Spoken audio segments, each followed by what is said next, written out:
Hello friends, मैं विभा तिवारी सेहत India में आपका स्वागत करती हूँ। सेहत इंडिया, जहाँ पर हम आपकी स्वास्थ्य समस्याओं पर चर्चा करते हैं। आज हम बात कर रहे हैं सीजन चेंज की। सीजन चेंज में बच्चों को कभी खांसी, जुकाम, बुखार और वायरल फीवर होता है, जिससे माता पिता बहुत परेशान हो जाते हैं। तो चलिए आज का कार्यक्रम हम शुरू करते हैं। आपका स्वागत है इस प्रोग्राम में। पहले बहुत बहुत धन्यवाद आपको।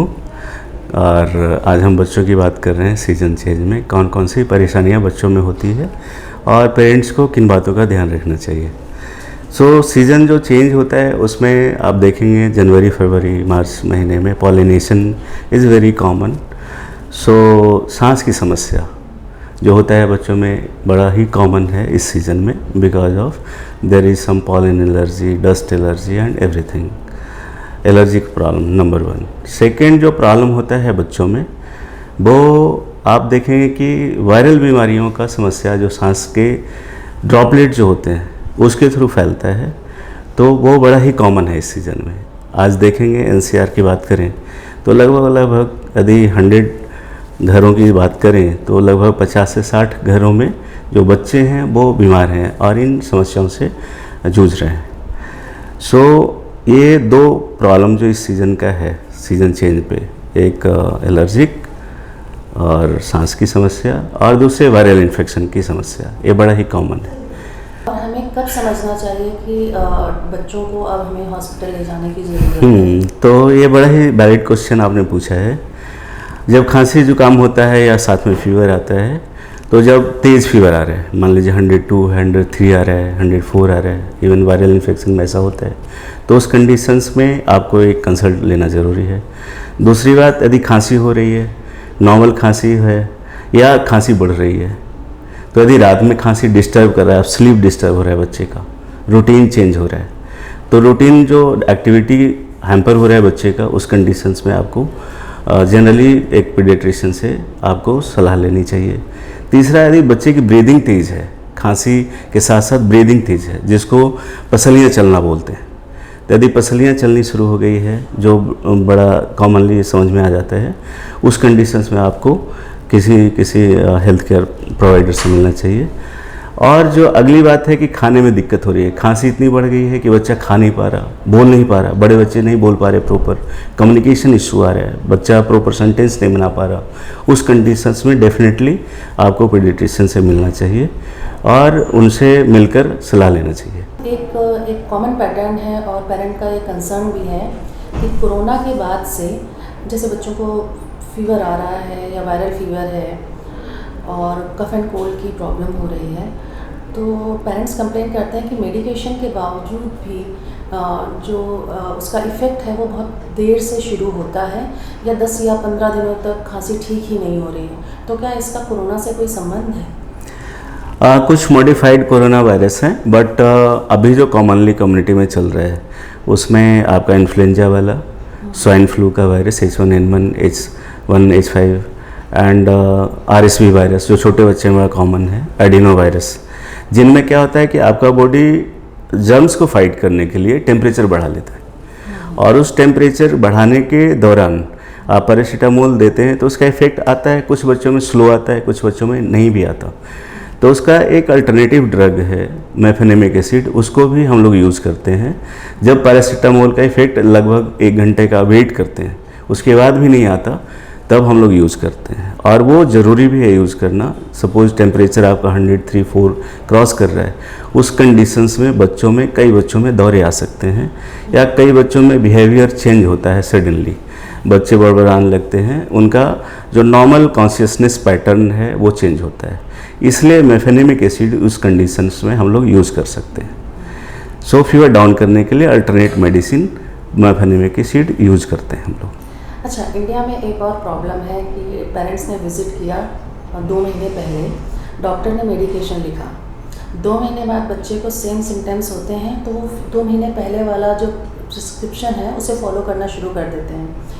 तो क्या आप ये सजेस्ट करते हैं कि हमें वो प्रिस्क्रिप्शन फॉलो करना चाहिए हमें, या फिर हमें रिसेंट जब बच्चा 2 महीने 3 महीने बाद उन्हीं बीमारियों से जूझ रहा है तो हमें डॉक्टर के पास फिर से विज़िट करना चाहिए?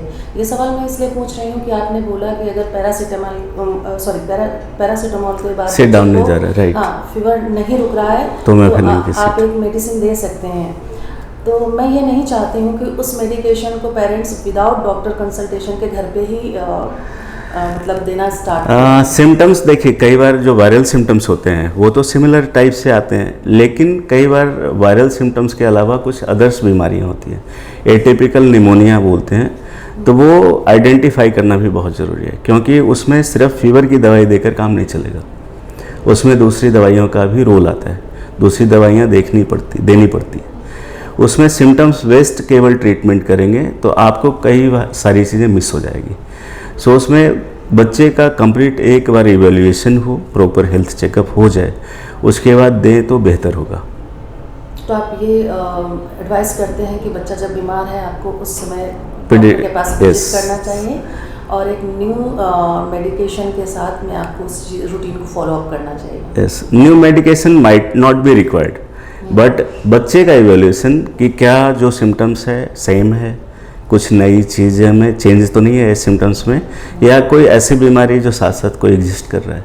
कई बार वायरल इन्फेक्शन हुआ, किसी बच्चे को दूसरी भी तकलीफ़ है, तो उसको भी आइडेंटिफाई करना for health purpose it's very mandatory and needed for treatment. Season change के दौरान बच्चों की डाइट का हमें किस तरह ख्याल रखना चाहिए सो दैट उनका जो इम्यून सिस्टम हो वो प्रॉपर्ली वर्क करे और बूस्टअप हो पाए?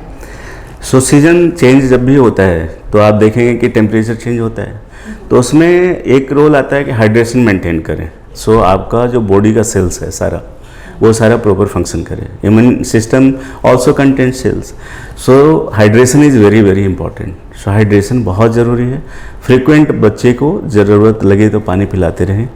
दूसरी बात, फ्रूट्स जितने भी हैं वो उसमें आपका जो इम्यून सिस्टम को बेहतर करने के लिए fruits and proper diet, variety of diets include करें, सारी चीज़ों को इंक्लूड करें। So hydration, fruit inclusion, every type of fruits and proper diet and important proper sleep also. Sleep is very important to heal the body. आपका body heal करने के लिए proper sleep लेना बहुत ही ज़रूरी है। सो हीलिंग में स्लीप का it's very very important role. तो हाइड्रेशन के लिए क्या, जैसे बहुत सारे पेरेंट्स हैं वो जूस ऑप्ट करते हैं और कई बार वो पैक्ड जूस को है वो ऑप्ट करते हैं।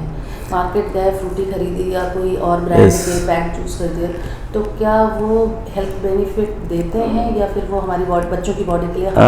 सी आई विल से कि आप यदि फ्रेश यूज करते हैं, फ्रेश घर में बना के जूस दे रहे हैं, वो बेहतर है, वो ज़्यादा बेहतर रहेगा। प्रिजर्वेटिव नहीं होता घर में आप बनाते हैं उसमें।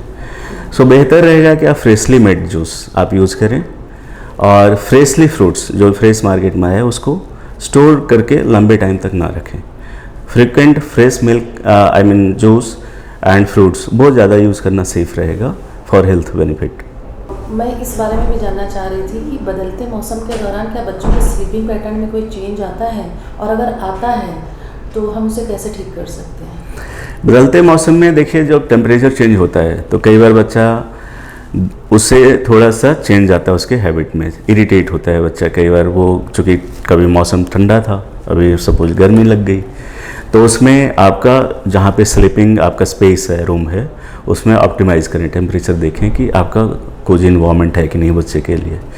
तो उससे आपको बच्चे को सोने की जो हैबिट है उसमें हेल्प मिलेगा कि वो नॉर्मल रख सकें। दूसरा, हाइड्रेशन मेंटेन ज़रूर करें। सपोज अभी मौसम ठंडा है, गर्मी का मौसम आएगा, तो उसमें बच्चे को जो वेपर फॉर्म में जो लॉस है वाटर का हमारी बॉडी से वो ज़्यादा होता है। तो हाइड्रेट प्रॉपर करें बच्चे को, उसको ऑफर करें पानी बार बार, यदि पीना चाहता है तो वो पिए, सो दैट वो बॉडी हाइड्रेट रहेगा, तो उसका स्लीपिंग पैटर्न भी नॉर्मलाइज होने में हेल्प मिलेगा। एंड तीसरा, डाइट, प्रॉपर डाइट दें उसको। प्रॉपर डाइट देने से आपका जो चेंज समय के अनुसार, जैसे आप ठंडे का मौसम है और गर्मी के मौसम में डाइट में थोड़ा सा इनटेक में चेंज आता है, तो डाइट अप्रोप्रिएट रखें according to the season. So sleeping change में आपका इन्वायरमेंट जो टेम्परेचर है उसका, second hydration and third diet, वो इम्पॉर्टेंट है हमारे लिए, उसका ध्यान जरूर रखें। अब हम बात करते हैं सोशल मीडिया से आए हुए कुछ क्वेश्चंस हैं, कॉमन क्वेश्चन है जो सबसे ज़्यादा गूगल में सर्च किए गए हैं। ओके। पहला क्वेश्चन ये है कि हर बदलते मौसम के साथ में मेरे बच्चे को फीवर आता है, तो क्या ये नॉर्मल है या किसी गंभीर बीमारी का एक संकेत है? बच्चों में हम लोग देखें तो जो मोस्टली फीवर के कारण होते हैं वायरल इन्फेक्शन होते हैं या आपका फूड बॉर्न जो डिजीज़ हैं वो होते हैं कुछ, जैसे टाइफाइड हो गया, मलेरिया हो गया, और वेक्टर बॉर्न जैसे मलेरिया हो गया, टाइफाइड है, फूड बॉर्न है, वाटर बॉर्न डिजीज़ है। तो ये सिम्टम्स बेसिकली डिजीज़ प्रोफाइल पे डिपेंड करता है कि किसी पार्टिकुलर डिजीज़ किसी कम्युनिटी में या किसी पार्टिकुलर रीजन में ज़्यादा है उस सीजन में, तो उससे जनरली कॉमनली हो जाता है।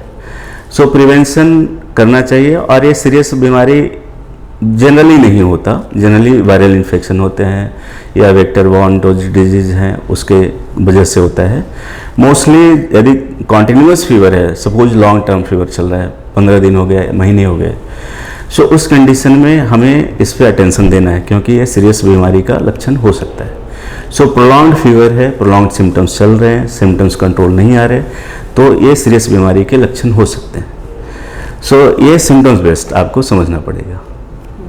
और दूसरा सबसे ज़्यादा सर्च किए जाने वाला क्वेश्चन ये है कि जैसे घर में जो हमारे बड़े बूढ़े होते हैं जी, तो जब बच्चे को खांसी जुकाम होता है तो आमतौर पे वो मना करते हैं कि बार बार बच्चे को दवा देने की ज़रूरत नहीं है, घर के जो नुस्खे हैं जी, काढ़े हैं वो पिलाइए, वो बच्चों को देने से और वो बच्चे को आराम आएगा। जी, और एलोपैथिक दवाओं को लेकर अवॉइड करना चाहते हैं, थोड़ा सा वो रहता है, डाउट रहता है, वो उसको अवॉइड करना चाहते हैं, तो क्या ये सही है? देखिए, इसमें आपको सिम्टम्स देखना पड़ेगा कि बच्चे में जो सिम्टम्स है कैसा है। सपोज खांसी हो रही है, किसी बच्चे को खांसी इतनी हो रही है कि बच्चा सो नहीं पा रहा है ठीक से, ब्रीदिंग तेज हो गई है, मतलब पसलियाँ चलने लग गई है, उस कंडीशंस में तो मैंडेटरी है, देना ही पड़ेगा आपको।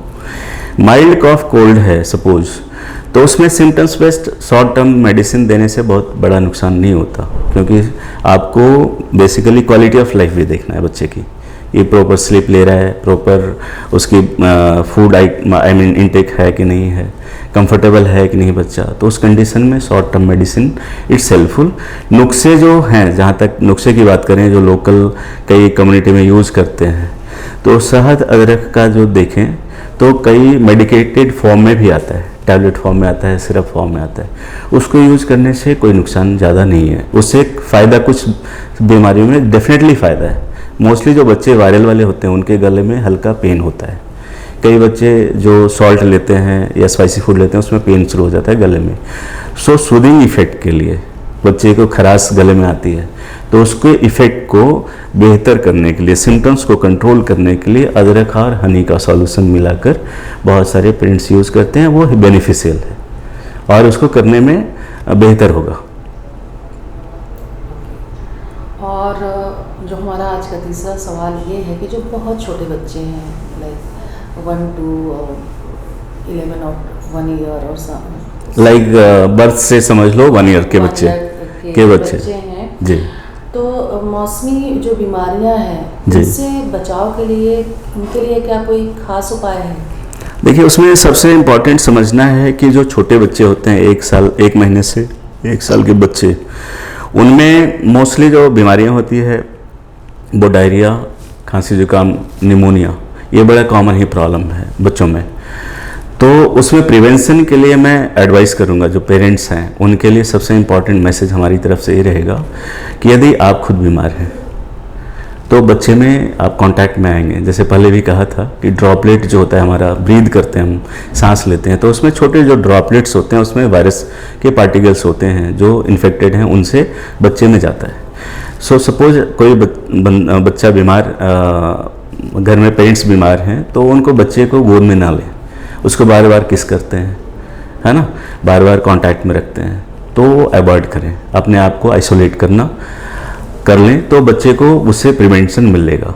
दूसरा, मदर्स का जो मिल्क होता है that is also very important, वो प्रिवेंट करता है आपको वायरल इन्फेक्शन से, जो वाटर बॉर्न डिजीज़ है उनसे, और बहुत सारे और दूसरी बीमारियों से। तो आपको इम्यूनिटी बूस्ट करने के लिए 1 ईयर जो बर्थ के बाद 1 ईयर तक मदर्स का milk is very very helpful कि आपको वायरल इन्फेक्शन से प्रिवेंट करना है, सिम्टम्स को कम रखना है, तो वो मदर्स मिल्क बहुत ही हेल्पफुल होता है। तो मदर्स मिल्क को हमेशा प्रमोट करना चाहिए फीडिंग को। और अगर बारिश में बदलते मौसम के दौरान कई बार बारिश होती है और अगर बच्चा उसमें भीग जाता है जी, तो हमें सबसे पहले क्या करना चाहिए? सो बच्चा सपोज भीग जाता है तो घर में आया तो आप उसके कपड़े जो हैं इमिडिएटली चेंज करें, क्योंकि लॉन्ग टर्म तक आपके। और दूसरी बात, जो बारिश आजकल मौसम जैसा देख रहे हैं और जितना पॉल्यूशन है उसमें डस्ट पार्टिकल से लेकर और भी चीज़ें, एसिड, इवन एसिड का जो क्वांटिटी होता है एक इन्वायरमेंट में पॉल्यूशन के बाद वो बढ़ता है। सो इमिडिएटली आप कपड़े चेंज करें और क्लीन पानी से उसको स्नान करवा दें और इमिडिएटली ड्राई करें। सो उसमें बच्चे का हेल्थ पे जो हजार्ड है वो कम हो जाएगा। सो ये हेल्पफुल होगा कि इमीडिएट कपड़े चेंज करें और उसको क्लीन पानी से क्लीन करें, बच्चे को नहला दें और तुरंत सुखाएं बच्चे को। और मैं इस बारे में भी जानना चाह रही थी कि बदलते मौसम के दौरान क्या बच्चों के स्लीपिंग पैटर्न में कोई चेंज आता है, और अगर आता है तो हम उसे कैसे ठीक कर सकते हैं? बदलते मौसम में देखिए, जब टेम्परेचर चेंज होता है तो कई बार बच्चा उससे थोड़ा सा चेंज आता है, उसके हैबिट में इरिटेट होता है बच्चा कई बार। वो चूँकि कभी मौसम ठंडा था, अभी सपोज गर्मी लग गई, तो उसमें आपका जहाँ पे स्लीपिंग आपका स्पेस है, रूम है, उसमें ऑप्टिमाइज़ करें, टेम्परेचर देखें कि आपका कोजी इन्वायरमेंट है कि नहीं बच्चे के लिए। तो उससे आपको बच्चे को सोने की जो हैबिट है उसमें हेल्प मिलेगा कि वो नॉर्मल रख सकें। दूसरा, हाइड्रेशन मेंटेन जरूर करें। सपोज अभी मौसम ठंडा है, गर्मी का मौसम आएगा तो उसमें बच्चे को जो वेपर फॉर्म में जो लॉस है वाटर का हमारी बॉडी से वो ज़्यादा होता है। तो हाइड्रेट प्रॉपर करें बच्चे को, उसको ऑफर करें पानी बार बार, यदि पीना चाहता है तो वो पिए, सो दैट वो बॉडी हाइड्रेट रहेगा तो उसका स्लीपिंग पैटर्न भी नॉर्मलाइज होने में हेल्प मिलेगा। एंड तीसरा, डाइट, प्रॉपर डाइट दें उसको। प्रॉपर डाइट देने से आपका जो चेंज समय के अनुसार, जैसे आप ठंडे का मौसम है और गर्मी के मौसम में डाइट में थोड़ा सा इनटेक में चेंज आता है, तो डाइट अप्रोप्रिएट रखें according to the season. So sleeping change में आपका इन्वायरमेंट, जो टेम्परेचर है उसका, second hydration and third diet, वो इम्पॉर्टेंट है हमारे लिए, उसका ध्यान जरूर रखें। सो थैंक यू डॉक्टर, आपने इतनी इम्पॉर्टेंट जानकारी हमारे साथ साझा की और उम्मीद है कि हमारे दर्शक इस जानकारी का ज़रूर फ़ायदा उठाएंगे। थैंक यू वेरी मच आपके चैनल पे लाने के लिए और अपनी बात रखने के लिए बहुत बहुत धन्यवाद आपको।